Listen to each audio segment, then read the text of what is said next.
Peak organic Guys games, are live. those are cool too.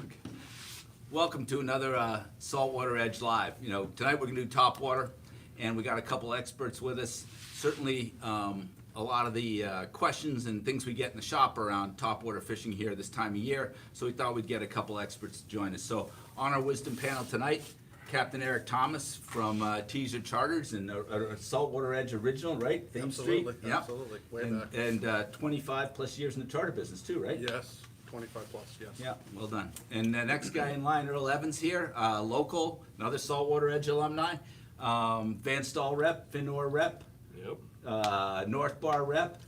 we do it. Yeah, that's it. And then Frank Goncalves, otherwise known as Franktown, surfcaster, plug builder, ambassador for Sims and for Lamaglass, right? Correct. Excellent. And then I came into the shop today, and much to my surprise, we have a special guest from the West Coast. And slide that other chair in, Frank. I want to welcome Orlando Campos from NorCal Cat, a plug builder from the West Coast. So we're going to talk topwater tonight, but we got quite a wisdom panel, so welcome. Thank you. Welcome Thank to you. the East Coast. You're here for, I know Frank's fishing tonight. Yeah. You're fishing for the next, how many days? I'm here for 2 weeks. Yeah, that's great. So, yeah. First stop at Saltwater Edge? No, I went fishing this morning. Well As done. soon as I landed, I got my stuff together and I had to go out. But by the time I got all my stuff ready, because it's all in my luggage and Yeah. whatnot. And I ran out of water because the tide was pushing out. There you go. So, topwater fishing is one of the most exciting ways to catch striped bass. You know, explosive surface action, diving birds, plugs get knocked out of the water, all this. What's not to love? Typically here in New England, topwater fishing refers to either striped bass or bluefish. And anglers also get a chance to target tuna, bonito, mahi, even some aggressive black sea bass, on occasion. So to sort of set the stage for topwater, we'll talk about pencil poppers, spooks, and traditional poppers. And then we'll get Orlando's take on topwater on the West Coast. So just to sort of start it off, the format is go ahead and send in questions, and Eric Spicer will feed them to me, and I will turn around and hit the group up with questions. So I'll start with you, Teezer. What are some of the signs you start looking for when you think it's time to go? Time to go for topwater? Yeah. Change to topwater or start topwater. The first time I put my boat in the water. Starts now. Starts now. I do it from now until I put the boat away. That's my go-to way to fish. Yep. When you've got people from the Midwest or someone coming in to visit and they have never seen topwater fishing, aggressive bluefish, big stripers, it's just the way to go.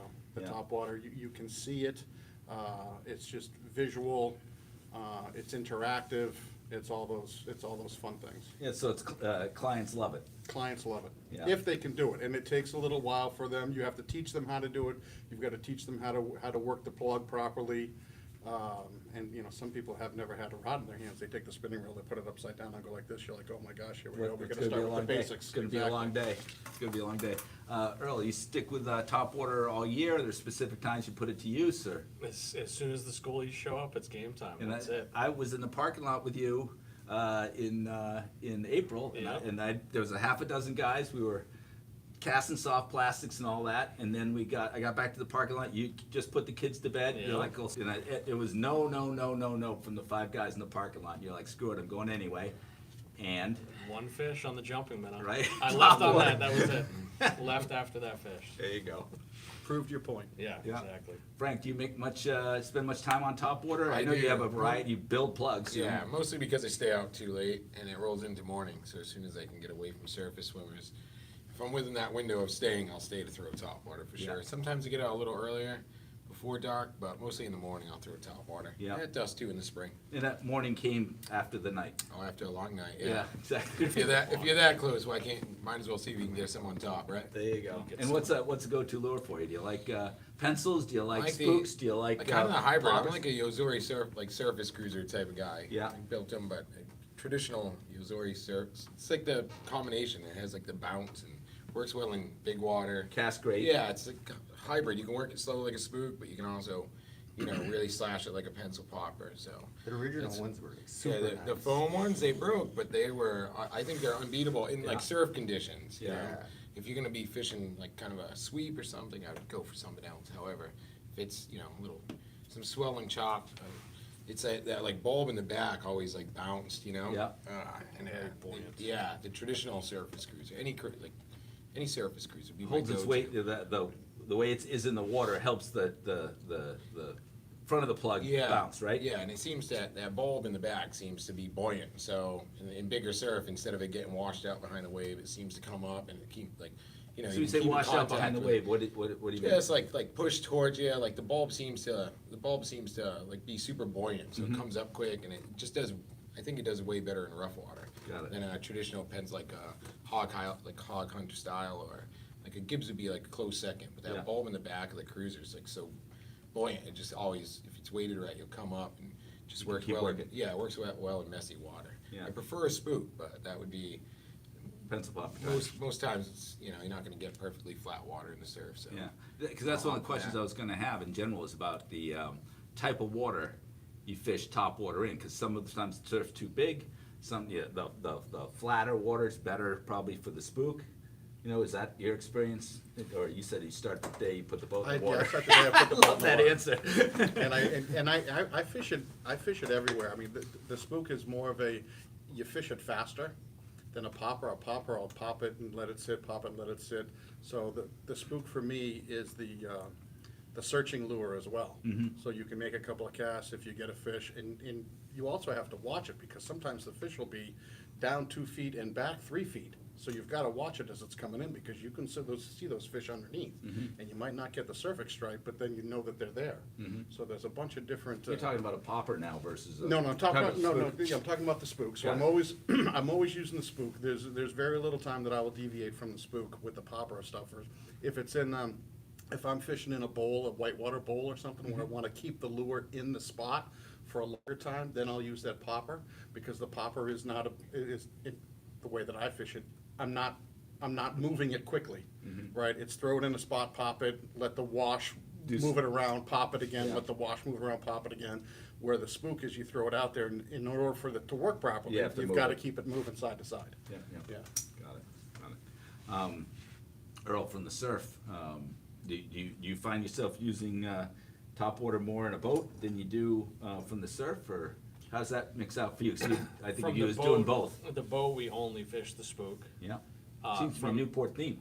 That's Yeah, it. if it works, why Right. mess with There's it? no other way. From the surf, there's more variables, I feel like, and I find myself using the pencil popper because it casts further. And like he was saying, it kind of skips across the surface a little easier. So when it's choppy and kind of nasty, you're bringing into the turbulent water. The pencil popper kind of sits on the top a little better. So I feel like that's usually what I end up using. Yeah. You made the point when we were talking about, not about the pencil. Gosh, I'm losing my train of thought already. I know we talked about spooks in the car and design of spooks, right? Correct. Oh yeah, it was fishing, how a spook fish is different from a boat than it does from the Correct. shore. For a surf caster. Yeah, exactly. Can you speak to that? So most spooks, especially like ones that are manufactured, they're made for guys on the boats. The way they're designed, the way the Made for ballast, muskie. yeah, the way the ballast is on them. Most of the time you're on a boat, rod tip down. You're just gonna walk the dog with the rod tip down. Versus when you're surf casting, you're at a whole different angle. You have a longer rod. Most of the time, for surf caster, rod's between Yeah. between the legs, rod tip up. Your angle's different. And so, that was the whole thing. When I started surf casting, I was obsessed with spooks already in the freshwater scene. But when I transitioned to the surf, none of the spooks swam good. They swam horrible for a surf caster. And so that's where I wanted to develop a spook that casts good and it also swims good for a surf caster. So you had to change a lot of things up. You change the ballast and how you weighted it and the design of it. A lot of them have that cigar kind of look. Yeah. And if you look at a lot of my spooks, they have that slim taper to them. That's so it cast good. And you move the tie-in point, don't you? Correct. So if I wanted to move, if I want the spook to dig more, and like if it's like turbulent water or choppy water, I'm gonna move the line tie underneath like your traditional spook, so it can dig more, so it has more surface to go resist, and that's gonna give you a traditional slow walk the dog, not a long stride, just a short little stubby walk the dog motion. Or if I have like a little bit smoother water or not so much choppy, but just kind of, you know, like an hour before you're high or before slack, you know, it starts to calm down a little. I'll have like my slim spook that I like using, and that's line tied right down the center. And that one is more of a fast, long walk. It's not your short little chop. It's zigzagging like an evasive running fish. Trying to flee. It's trying to flee, and that's you get a lot of reaction strikes like that, because they think that bait fish figured out that that's where they're at, and they're trying to run away. And you think it's fast when you're moving that spook, but on the fishes, if you see a fish swim, that's not fast. Yeah. You know what I Close mean? on it, yeah. They hone in on it right away. Yeah. So, you know, when you have shallow water conditions, they have the ultimate decision whether I'm gonna eat or not. Right, And nine times out of 10, they're gonna try. yeah. So, But that's that slimmer profile to maybe the dock that we're used to. see, that's more of a like cigar. Yeah, I'm yeah. talking like slim. Yeah. If you look at like my slim spooks, they're like real slim profile. And It's still the length. and it's the length, Yeah. but it's still the length, but it's real slim. Got it. It's almost like not as thin, but like a Sharpie marker, you know what I mean? But it has a real slim profile, so it'll just zig through that water like butter, you know what I mean? So, I do phenomenally well. A lot of guys, when they can't get a fish to bite, they get, and a lot of them call it skunk buster, because it gets that reaction strike when they just don't want to eat. Sometimes they just ate and they're just sitting, Yeah. trying to digest their food, and you just piss them off. You know Yeah. what I mean? That's what I find a lot with that spook. It's almost a just I want to kill They it. Yes. hate it. Yeah. Yes, yes. And they smack it out of the water 2-3 feet. Yeah, they just want to kill it. Yeah, I've seen time where they're just smashing. You know, they keep on missing, and Yeah, it yeah. gets you going. And the worst thing you could do is stop. Right. You just got to keep on Keep freaking moving and moving, keep moving, moving. and hopefully. And I remember Pause one for time I was maybe a fishing with a second. buddy, and this striper came at it, missed, and I told him keep working it. And he just came at it again, missed. Came at it again, missed, and he was literally like 5 feet on him. He's on the rock. He could see the fish, and it just came in the last, boom, hit that thing, and got it, and start peeling out. So, oh man, moments like that are just intense. Yeah. Sometimes even if you don't catch it, like just that Seeing whole it. scene, Yeah. like National Geographic type of stuff. Everyone gets a Discovery smile Channel. off the bat. That's right. Here's a boat question. When you see, you pull up on birds working and there's a other couple of boats there. Do you give it a go? Do you they're on the surface? Do you give it a go? Do you move along? Do you have a way you approach that scenario? It depends. If I've If already that's your spot and they're there, Right. it's different. That's when you take out the spook that's got a lot of lead in the back and you aim it at the boat. No, that depends. If I'm already catching fish, I will leave a group of fish for somebody else. You know what I'm saying? So if I've already had a successful trip, then I don't need to get into that melee Yeah. of other boats. Okay, but if you're just talking about a bunch of fish breaking on the surface, the first thing you gotta contend with is the birds. If the birds are on there and you throw that spook into the middle of that, you're throwing that line over a bird wing or whatever, and those are the worst kind of lures to try to get out of a bird. Okay, because we catch a lot of birds, especially in August when we get the young seagulls that'll come down and actually try to eat your lure. Right. Okay, I call them the salt and pepper. They're the Herring gulls. Well, they're the big gulls that haven't turned all white yet, right? So they're trying to actively try to eat your plug.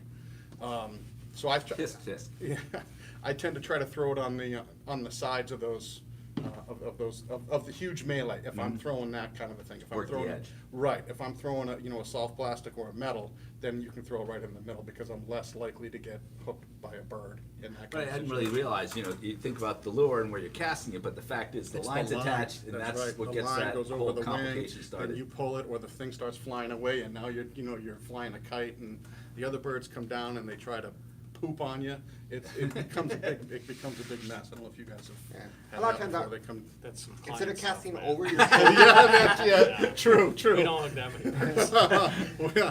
birds. We hooked 3 one day. 3 Oh birds my in one gosh. trip. 3 birds in one trip, yes, that was a banner day. And that is a wet towel, right? Yes. Over the yep, bird. Yep, and you hold on to the beak, and then you've got, what you Here, you usually tell the do. client, Yeah. you hold on to the beak. To hold the beak, you cut the fishing line, you pull the plug out of the fish, out of the bird that way. Mm-hmm. You don't try to undo it or whatever like that. On the rod end of it, you cut that line and you try to pull it through that way, because usually it's just twisted So let's not cast into the middle into of the melee. middle, exactly, with 2 trebles, yes. Okay, Bad idea. good one. Yeah, a lot of times I won't cast, if I'm on a boat like that, I won't cast over my shoulder. Yeah. Because when you cast over your shoulder, your line Leave is that basically line in a up, lot, yeah. not, The loop. a lot of times they'll fly through your line. So a lot of times what I'll do is I'll cast sidearm, and I'm almost like, you know how you skip a rock? Yeah. Well, the Make it largemouth bounce. bass guys do, Earl. Yeah, I'll Largemouth cast bass guys sideways do like that, so don't I'm they? trying to Yeah. get more of a straighter, Skip. I'm not gonna get as much Underneath the distance, dock. but I'm gonna get enough distance to Yeah. where, you know, especially on a boat, you don't really need like a lot of distance for the most part. You know, Mhm. you do, but not too much, but you can get enough. But I like casting aside, so it's more of a straight shot, bullet shot Yeah, to where I maybe know my underneath. target's at. Yeah. Versus if I cast this way, you got that 4 seconds of that line sitting there, and you just need a seagull to fly, you know, fly through it, and it's just 3 times in a day. It's so hard to pass them up though, because around here sometimes they're 25-inch fish, and other times you get schools of 25-pound bass. So Yeah. sometimes you got to just contend with the birds and deal with it. So Frank, question from the shore.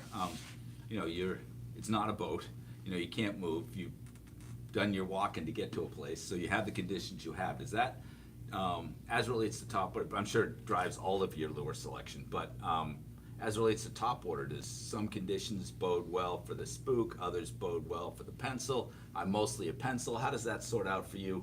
You know, because first is what do you put in your bag to go out Yeah. there? You know, those are the choices that you have. How does that all kind of, is there a thought process there? If it's a spot, I'm gonna fish that's, you know, where I fish it within range of a spook, I prefer to catch on a spook for some weird Yeah. reason over a pencil, which is Yeah. more rewarding. But if it's like a distance thing, and I'm trying to cover some area, I'll throw a pencil or 2 in my bag and replace, you know, a spook with it.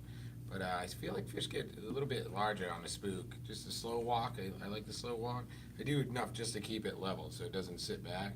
But I do rod tip in the air, like I lasso it kinda, so I kinda get the side to side verse. The lasso I don't is, you sidearm have some it. slack in your line for a Yeah, I moment. kind of like lasso. I get a rhythm going. Versus sidearm with waves is impossible. Yeah, and sidearm with a long with a surf 11-foot rod. rod, Yeah. it's like 20 minutes and your arm's spent. Yeah. So I'll opt for a spook And you first. have, I don't know, it's 5 more hours or 20 minutes to do. Yeah, right? yeah. Or before, if Yeah. I'm doing that before. Yeah, yeah, So yeah. that's why the cruiser, surface cruiser is kind of the happy medium. Yeah. Over like a pencil, and it's kind of like you can hybrid it, kind of Yeah. slow walk it like a spook. But I prefer a spook, especially if I think the fish are within range of casting with the spook. I like Yeah. a lighter casting spook.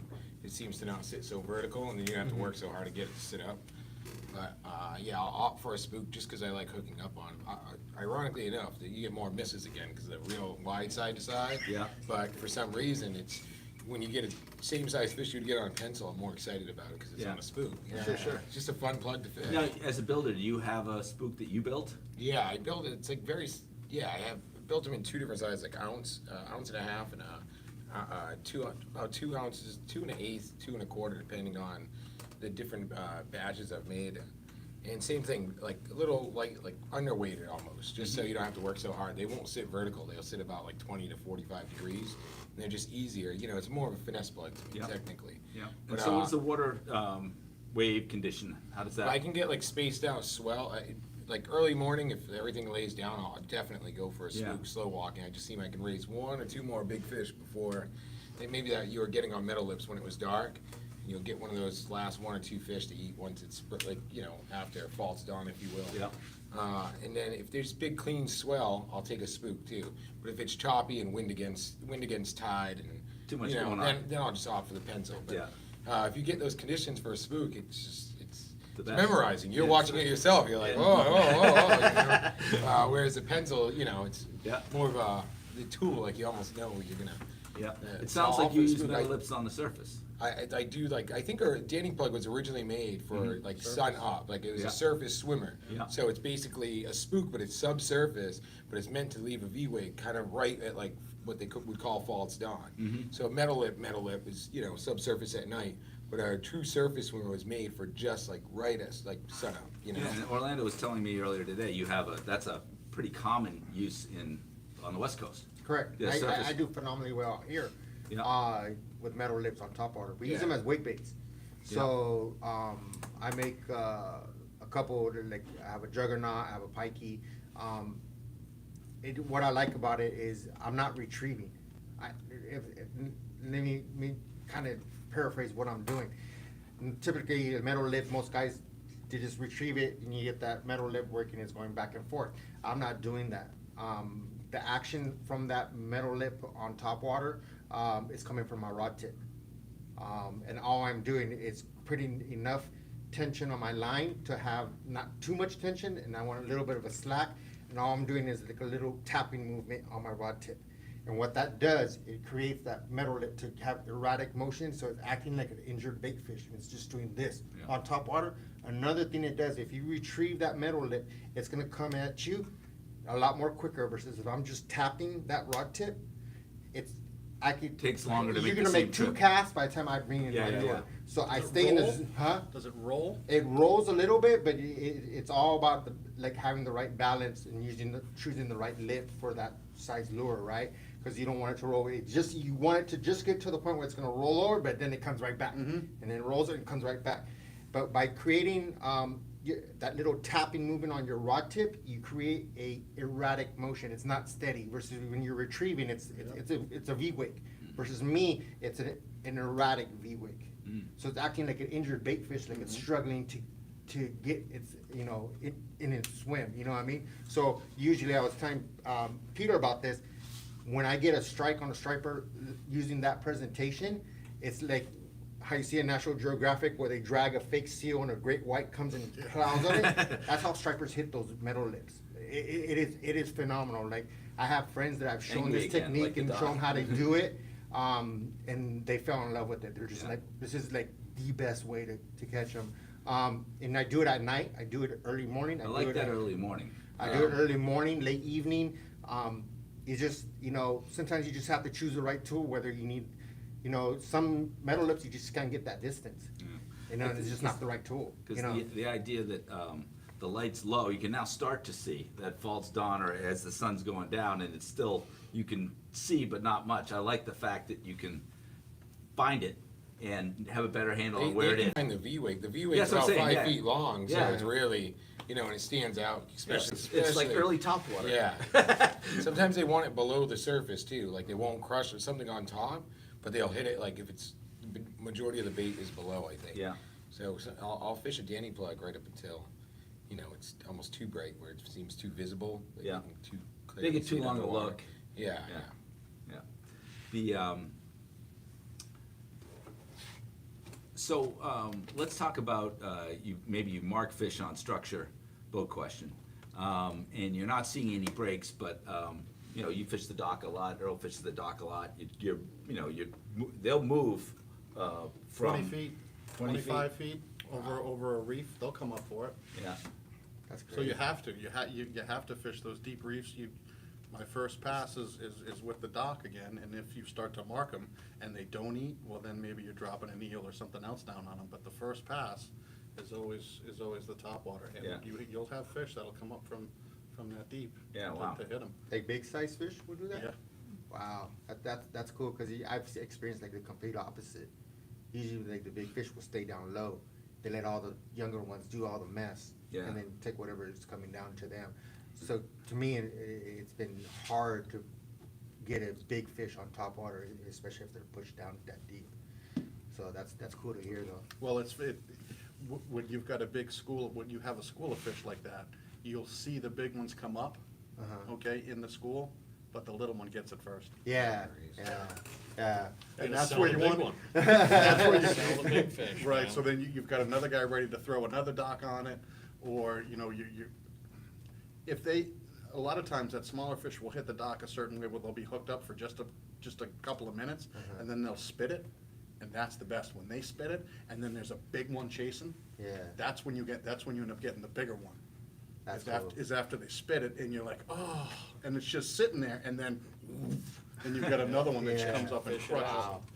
that's, that's awesome. And that's what I tell people all the time. If they spit it, keep moving it, move it again, because there'll be another fish that'll be behind it or next to it. I mean, how many times have you caught, Drop a fish and then, you know, Exactly. Chasing you're it. on, like, you Yeah. take 2 cranks and you're on again, you know? you Yeah. caught 2 fish on one plug?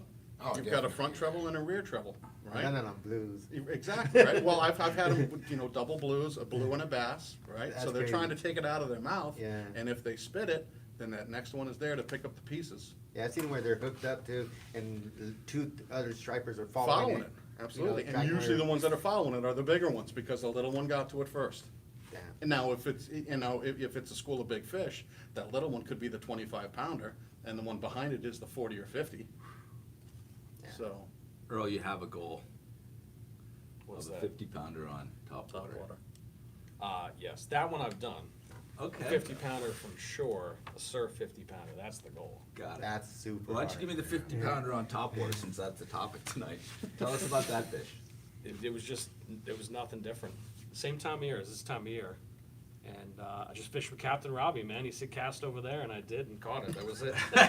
Was uneventful. Didn't believe it was 50, but no, that was a good one. Years ago. Came off a structure.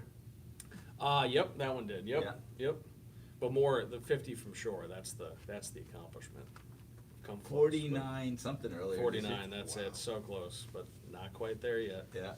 Gives me a reason. Look to at you, fish are your more. legs bouncing? Give You're me a all reason ready to- to Yeah. go. You're like, Yep. what am I doing here? Gotta have goals. The and so the other thing I wanted to let me scroll here for a second. Any thoughts on? Well, that's the surf guy first. Any thoughts on setup? I heard 11-foot surf rod. So and both you guys, you're a long surf rod too, right? I like an 11-footer most of the time. Yeah. So maybe a little bit on how you. What the leader setup is. Does it change for top water? Do you fish a clip, no clip? How does that? Any thoughts on? I use 60-pound fluorocarbon, just so zero Base. stretch. It just Yeah. feel like just be using bigger hooks, buries the hooks a little bit better. Yeah. And same size leader, just 48-inch leader. It's almost the same at night. You're gonna have to keep any good sized fish out of the rocks, top water or not. Yeah. Nice part about top water is you have that like nanosecond more. Whereas if the fish is hits a plug 6 feet down, a Yeah. metal lip, now it's just that much closer to the bottom. So you have that little leeway. Yeah. When you're top water fishing. But I don't change much. If I was just going top water fishing, I would bring out like a different rod. I'd bring out a slower rod. However, I just end up using the same rod for it. Right. It opts perfect for metal limbs too. But I won't change much. 48-inch leader, same pound line. Yeah. Do you use a clip? Yeah, I do. I use a 125-pound clip on almost Yeah. everything. Yeah. Unless it's eel hook, swivel as well. Yeah. Uh, Some of those you metal don't lips, need the it. clips are tougher to get it onto some of those metal lips. Especially Yeah? if you're bending your metal lip down. Same thing with like bucktails. Like you gotta Yeah. dig them out with. I dig them out with a screwdriver hooks, like the powder coat. Yeah, gets yeah, stuck. so you got the And place then to you're put the bending clip. clips. Rig deals, it happens. Anything with a larger gauge wire on the shank. Is Yeah, gonna it's be a hard to get the pain. clips on. And then a bottle plug sometimes, because you got to get it, like scoop it in there, Yeah, and yeah. like get it. And then if you have like your hands are wet, like it's tough to get the clip out of the bottle plug. But yeah, you don't need I don't think you need a swivel with leaders with plugs so much as bucktails, because bucktails will roll, unlike plugs. But it's nice when your leader's frayed. It's super easy to change them out Yeah. with a swivel. So I opt for a swivel. Yeah. Okay. How about the boat guys? Any thoughts on what's your setup for most of those charters where you're throwing top water? Useful. No, too cheap. I use mono. I do always not do use mono a swivel now. because For other floats. people will For floats. throw Yeah. a swivel Yeah. up into the guides and bust out the guides. So it's a FG nut or back-to-back uni Yeah. from the braid to the mono. But if I'm fishing the Leader top, length? yeah, Yeah. yeah, somewhere in there, Yeah. right? But if I know I'm strictly gonna be fishing topwater, most of that leader is out of the water when you're working that plug. So you can go heavier. I go 50, 60-pound test as well. Interesting. So you I've need to never- have that, you yeah. need to have that little advantage with that. Like that. Personal right there. Taking that one home. Yeah, I Going get heavier. scared. I get scared of like 40-pound anything smaller than 50-pound braid or 40-pound, like. So leader. what's the, when I'm you not get that fishing for big, what little are the, fish. what- yeah, I like, know it's that one exactly. dumb fish, that one Yeah. dumb big fish that's gonna cause you problems, so I'd rather be catching the little ones with 60-pound leader than, So tell me about the knots. I think people, watching tonight, might be intimidated in tying knots in that heavy stuff. So Yeah. give us a couple of, like, tips with that. I do all 48-inch leaders. I have about 8 or 9 of them on me, and then I use 8-strand braid, so it's a little smoother. Yeah. So from my braid to my swivel, I'll do double polymer, just because the 8-strand is not as, it's not as coarse as the 4-strand or 6-strand braid. So I'll do double polymer to my swivel, which is my leader, but my leader will be pre-tied all polymer. So it'll be swivel to 60-pound fluoro with a polymer, which is a little bit of a pain to, that would be a clinch knot, and then I'll do a polymer to my clip or eel hook, just because they gauge wire, so if you're not doing improved clinch, it will slip sometimes. And it gives you double line around the clip, but only to the swivel. The polymer, it's through twice. Yeah, Yeah, yeah. and The only then- reason I don't use it on the swivel Yeah. to the leader is because sometimes then your tag end points that way, then your braid gets it and it flips your swivel upside down, and it's, Okay. it's a nuisance. So I'll only do a clinch from the fluorocarbon to the swivel. Got it. And just because the swivel is, I just use a 130-pound Spro, so it's thin enough gauge. 6-7 wraps of 60 pounds not going anywhere. And then I just keep all my leaders 48 inches, so at night it's like muscle memory. I kind of know where my plug is, and I never would reel through a Yeah. swivel. Yeah, once in a while, if I'm in a tight spot, I'll cut it shorter for my back cast. Right. A live eel, but for the most part, just keep it that size. That's it, so the, having the set length and the clip. Yeah, I do at home. I have an eel leader here and my regular leader there, and then I make them all. Just Yeah. the eel's a little bit shorter, just because the eel's longer. Yeah. 16-inch eel. And then you never it's never a hassle. It's just muscle memory. I keep them in little zip blocks. Yeah. And you pull them out. I pull one out. If I need a change, I cut that. I never cut back my leader. I just start with a new one. Yeah. Cut that one off. I'll have the new one ready, rolled up in my mouth.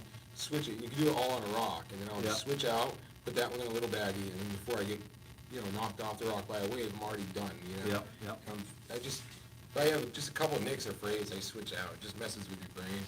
Yeah, well, I like the idea of, having really, I'm here to learn it too. The idea of changing the leader length, yeah, I do that a little bit, but if it was uniform across my gear, Yeah. the working at night would be one step simpler. Yeah. Right? You have to find the shadow out It's there. for some people, And then, not grab it, It's for some people and it's not. I have friends who fish the most frayed leader, all beat up, terrible, and they land giant fish all the time. Me, if I have one nick and I feel it, I'm like, oh, I'll wait till I'll wait 5 minutes. I drop the next fish I break off. Some people just get away with having bunk gear, and I'm just not Sounds like one you're of them. talking about Arden. Yeah, oh, yeah. Oh, poor Arden, Give but it- yes. Yeah, Direct tie with braids, do his needlefish. I still like an Arden blue, you know Arden too. no, I never met him. I only knew the Arden blue after hours Yeah, needle, after and hours. that color was awesome. That color fish, I only remember him because of that color needle. Arden blue. Yeah, Arden black blue. Arden was the other one. This, we'll have to make sure he knows he just came up here in passing, right? Yeah, exactly. I don't even remember the color. I just remember liking Blue green, it. wasn't Yeah, it? Blue green. There was a couple Blue of them, silver. The black Arden was blue, green, and gold. That was Okay, it. yeah, It that was sounds magic. great already. That's We a thought perfect we color had to for have a that fish. plug. He caught a nice fish on it. We had to have that exact one to catch big fish. It looked fishy, that color. I like it. I'm still thinking of the permit photo from the Keys, right? Dylan and Arden wandered around the Keys, and then all of a sudden Arden's like, Yep. Giant permit. yeah. Did he fish terrible gear or not prepared?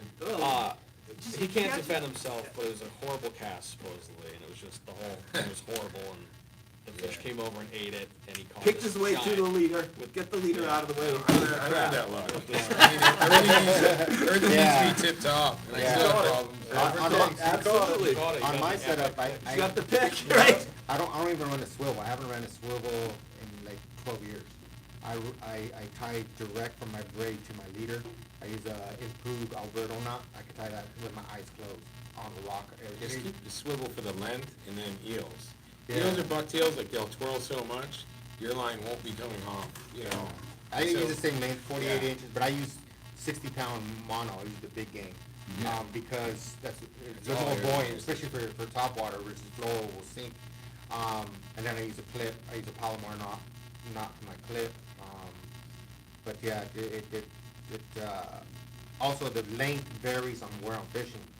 sometimes I'll run like a short leader, like literally like 18 inches. If I just need that direct contact and I need like, or if I know if I'm in a really rocky situation and I need to be able to grab on my leader, I'll run like a 6-foot leader.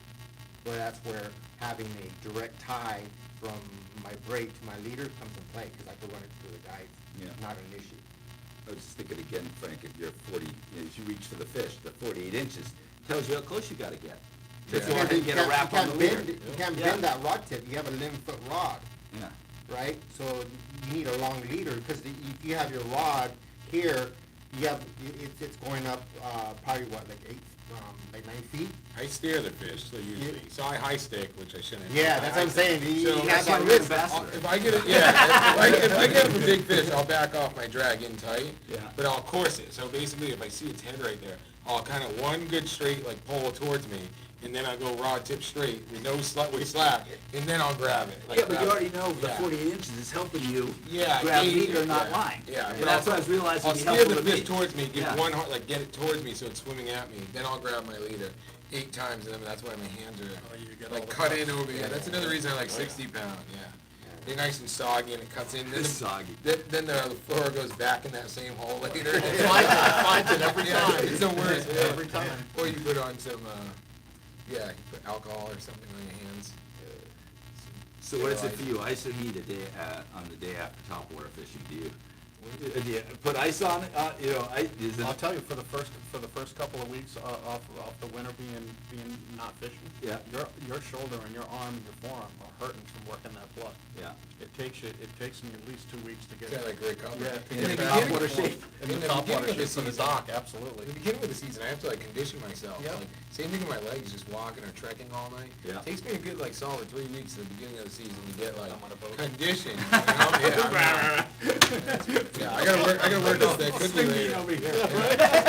10-foot rod. Maybe that's what I need. That'll get the back with that the first couple. We have them So year get round, that. so Oh, I the still only have thing 11 that too. changes for And a me is 250. the gear.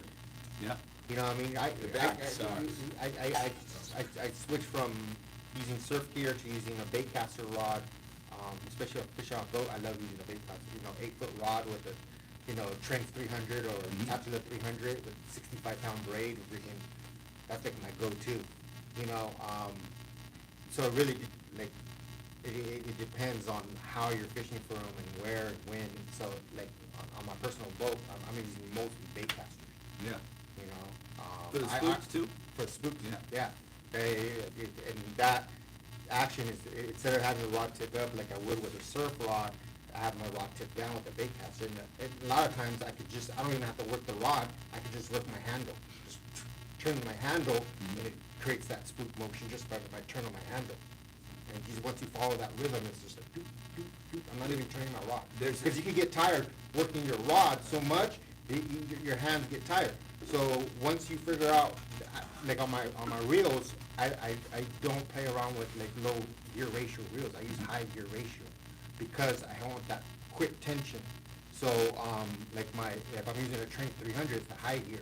But I don't play around with so the high gear comes with like a power handle. Yeah, around. I swap that out because what happens is that power handle is made for like jigging to Yeah. drop it down and just crank it. Yeah. And that's what it's used for. But if you're gonna be casting, you have to switch out that power handle out and go with the regular handle, the paddle paddle, handle, yeah.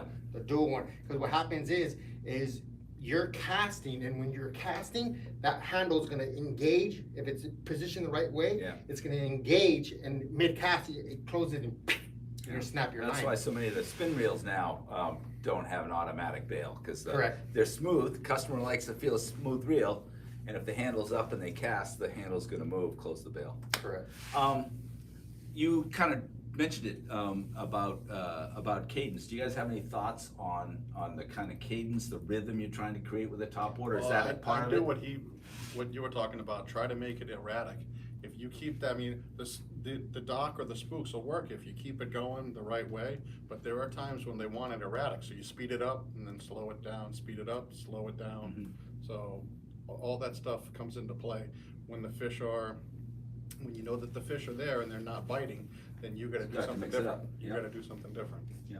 How about you, Earl? Frank, on the cadence? Eric, may I have a green beer, please?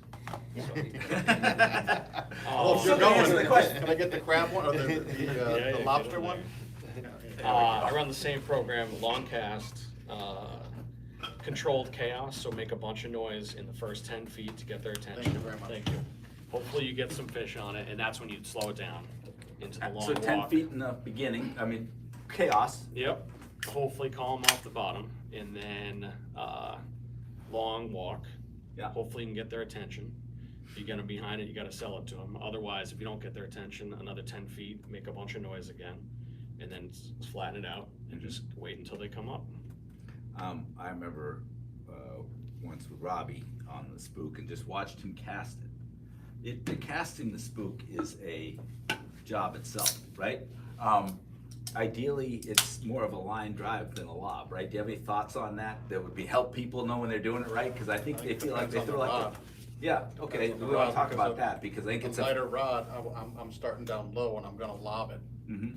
instead of a snap cast. Yeah. Because most of the stuff that I do is really light tackle stuff. Yeah. And if you go to snap cast that thing, you end up snapping your rod. Mhm. So it's, for me, it's more of a Lob. lob cast. Yeah. What ends up happening is with the braid, you end up tearing up your finger because you're holding onto that heavy Right, plug. you need And I'm sure that has maybe happened to you guys too. After a while, you develop a callus or Yeah. cuts on your finger from holding that braid Yeah. while you're casting. But is there a preferred rod you guys have for throwing the dock or surface Spook? I mean, I know you like St. Croix and you used to like the Tide Masters. They're gone now.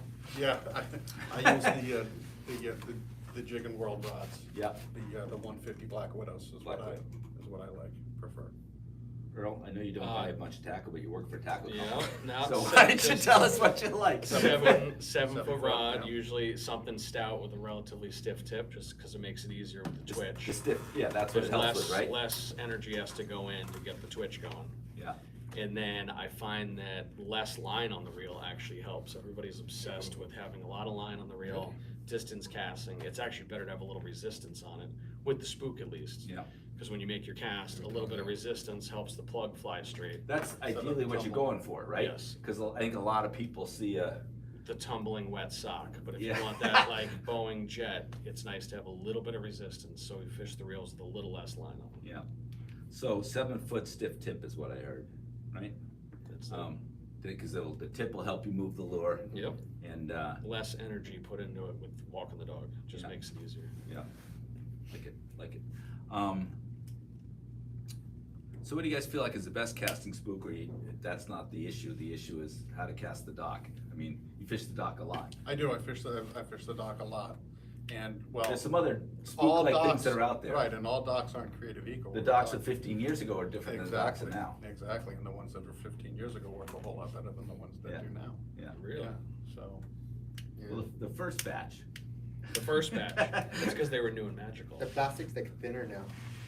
It's like something. different. It's totally different. and Yeah. the rattle's got a different cadence or different harmonics or whatever, you pitch to it, that's what I'm looking for, different pitch to it. And then, it is, yeah. You guys have any thoughts on low pitch, high pitch, that kind of thing? Think about it? I don't think it matters. I think if you're making enough noise, it's all about breaking the surface tension more than anything. Uh-huh. And making That's noise, the kind of that's noise. really what calls them up. And then Yeah. it's the motion that sells it to them. So the chaos in the They first want 10 to feet. kill it.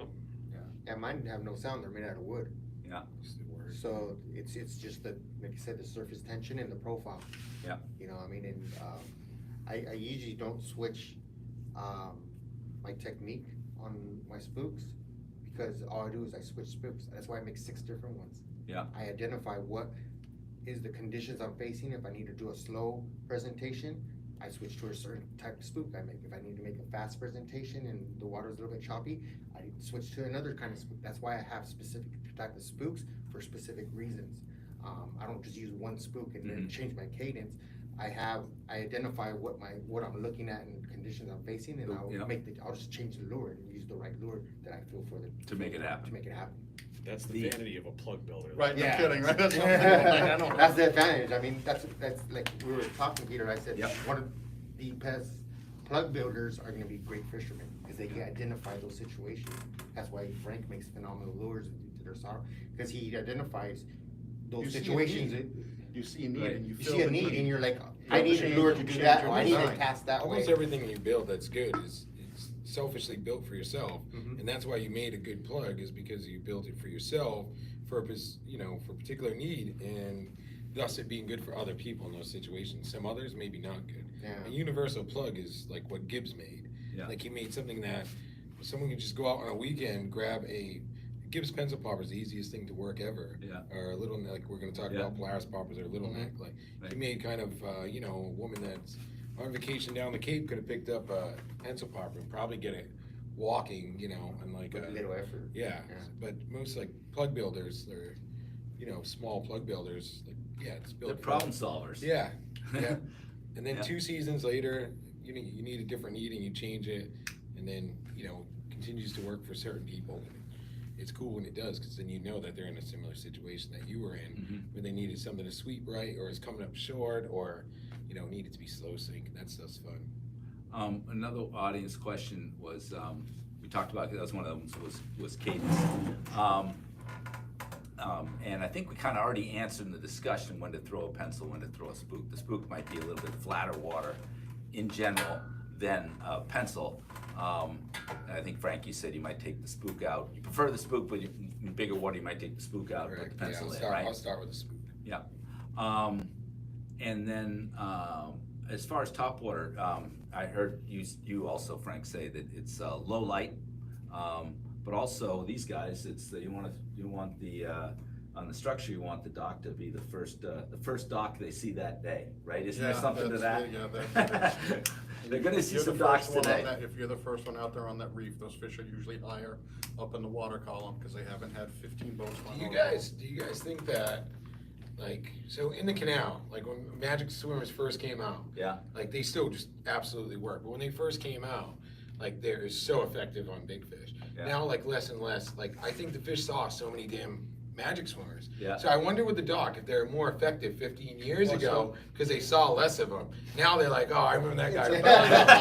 I They wonder. recognize the boats. They They're like, do. oh my Oh, God. this guy's from Jamestown. Yeah, like I wonder because in the canal, like bigger fish, I swear, got smarter on the Magic Swimmer. Yeah, So yeah. it's not as easy. So I It's wonder about if they, fishing it the right way, because as a boat guy, I'll come into a spot, that's my spot, and there's already somebody in there, and they're throwing the dock, and if they're not working it Right, properly, yeah, you will raise okay, a then I'll fish. wait for them to leave, and I'll go in there and I'll catch fish behind them. Yeah. Because they're not working it properly. You've got to work, if Yeah. you're not catching fish on that lure, you're working it wrong. I feel that way about from a building standpoint. I don't build like so many variations of stuff. I just make improvements and slight changes to the same style plugs, and I feel the same way about that. It's just like little, like it's almost bad to fish too many styles of plugs and, like in so many different various builders of it. I feel like you find like you really got to like learn one plug. And then you your can, confidence, you're more build your confident confidence in it. as You well. know what it does in different situations versus 2 casts, like same retrieve, and like, yeah, this doesn't work, and then grab your next one. I you have know? people that wanna change stuff all the time. Yeah. And if you look at my, I call the console of my boat, my office desk, right? Yeah. If you take a look at that, there are 3 or 4 lures and like 2 colors. Yeah. White, a dark, okay, but predominantly white, a dark and maybe something with some chartreuse or some Yeah. funky color, just if you get the follows and they're not hidden, you wanna try something different. They really only see the bottom. I know, and the bottom of every fish is what color? White. White, there you go. And it's That's all, yeah. profile and Mhm. action. Mhm. Color, I don't get too Yeah. caught up. On Look my personal alive. stuff, Yeah, gotta look alive. yeah. Yeah, yeah. So, there was another, the question about, superstitions. I know one of Frank's. You do? Yeah. Well, The oh, first cast. It doesn't. I do it. I did it just last night. So as Tell soon us as I about get it. somewhere, I remember like years ago. I think I was with my old man when he fished, and these are just giant fish. They're all like 38 to 42 pounds, and he hooked it like I think I caught right away on my first cast and dropped it, and then the rest of the tide it was jumbos, and you can do no wrong, and I still couldn't catch one. So I do first cast jinx, like I'm a firm believer. So I will like line drive my plug, like I'll just get to a spot, I'll either like heal it just to like Eric here, and then I'll burn it back in, then cast it. But I will not do that. And if I forget for some reason, I hum one out, I will burn it back so fast, not even two to get the first. Not even two to can catch it. I always throw about 8 feet. And burn it back in. I'm a firm believer in first cast. Yeah. First cast jinx. I usually lob little, mainly not, because I want to get my line wet. Yeah. My braid, I don't want it Ah. dry. You know what I mean? Because I usually, I in my experience, so it's like Yeah. I'll dip my bucktails and everything. I didn't know you knew that. Actually, I think I read it on the water. I think you Oh, had yeah. I think remember that survey a couple Yeah, years he ago? asked all about like superstitions. That and was a stuff. great. Yeah, that I was a don't great have many, article. but that's it. Yeah, that was good. Any of you guys? Superstitions, no. You I guys like like the no first bananas, cast jinx is no always- bananas on the boat. No bananas on the boat, that's it. The thing I would have. I don't Yogurt, know no if it's- banana muffin. Yeah. I don't know that it's a Banana Jolly superstition, Rancher. Earl, but I know I watch fish with you enough to watch how meticulous you are with your rigging. Yep, Yeah, I mean that is. that's important. It's perfect. That is Yeah, important. Perfect. see, I That's like how it. good knots, man. And so right? yeah, and so I being can't the cheap listen to my bastard- bud when they're tagging on their freaking leaders, Yeah. like sticking off that much. I'm like, they're talking to me. I'm just staring. Yeah, at yeah, them. Cut that off. You want to cut that off? Yeah, I got some pliers. You want to use? No, but I'm the guy who's like working the last little bit of the tag through because I'm too cheap, and I watch Earl do beautiful work with a 2 or 3 inch tag and Yep. clips it off. It's Yeah. really not that expensive. No. Do you have any comments on that though? Your attitude towards the rigging? I know you're Yeah, ridiculous. just obvious, it's like the most important part, so. Sharp hooks. And sharp hooks, of course, yep. You sharpen them We do, on the yeah. go. Yeah. Yeah. Yep. Yeah, a little Dr. Slick file is your best friend sometimes. Enough gill plates Yeah. just gets that little flat edge on them, so it definitely helps. When I do my talks, one of the things I say, so how many of you, at a fishing club, I'm like, so how many own a hook sharpener? And like 95% of the hands shoot up, and you're like, okay, how many of you use it? Yeah, And that they all is hard like, to they all use. start looking at looking at their In the feet. surf, you hit so many rocks Yeah. like, that you got to do it, and then just the salt, like your hooks will rust over time, and Yeah. you can feel it just if you check them nightly. So and there's so many nights where like big fish will barely touch your plug, and if they're sharp, you could have That could have pinned one. So Yeah. I'll do it. Yeah, I it's think you have small. It's 5 minutes of your time. Yeah. Another thing you have to think is, like, if you're catching a lot of fish, fatigue on the hook. Yeah. Yeah. You know what I mean? People are like, oh, my hook looks good. It's not. But if you've been putting a lot of pressure and catching some decent fish, and that fatigue, like, it's like $1 to $2 for a hook. Yeah. Just we can take that hook out and, you know what I mean, put it right When we first started fishing the dock, we would fish, the biggest trebles we could find, and they were 6X. No, Fish feathers, they weren't. They were they were 1X. They were just whatever we could find. Yeah. So the first fishes, the first big bass that we were catching were straightening out the hooks. They're like, oh crap! So you got to find then we go to the 4/0 hooks. Yeah. Well, then they started pulling the split rings apart. Yeah. You come up and you'd be like, oh my God, where the heck is the hook? The hook is gone, right? And you'd look in the split ring. It's when all we pulled. stretched out. Right, exactly, right? So we went through, the whole rendition of this. We went through hooks, then we went through split rings, and it was that whole putting that together. We're catching bigger fish. I mean, it all started out with the jumping minnow, Yeah. and from the jumping minnow, we wanted a bigger profile. So one of our friends found a bigger profile from, That's the right. the musky fishing. I make a big profile of Spook. I call it the Hitman. It's only 8 inches. Good. It's similar to a cigar shape, but what I like about it is since it's wired through, I got 2 belly swivels, so you're not gonna have that binding up. Mhm. You'll get, because what happens on those docks, they're fixed hangers. Mm-hmm. So if a fish is hooked a certain way and it's putting pressure, that hanger It's is. a lot of pressure. You Yeah. can't believe they can Versus bend on, those if it had a hooks. swivel, it would be, Yeah. to be able to rotate, it wouldn't be, you wouldn't put that, it would relieve some pressure, so. Blown hooks and blown split rings. Yeah, so those fixed hangers sometimes is what hurts that. Yeah. The saltwater edge has carried 7H Roscoe split rings and Mhm. 5 OVMCs for as long as I can remember, Mhm. right Right. from the beginning. And we Yeah. didn't sell the plug, but we sold the gear for it. Roscoe's is still what he used. Now there's a Split. giant box over there. That's Oh, here's a couple more awful questions size. came in.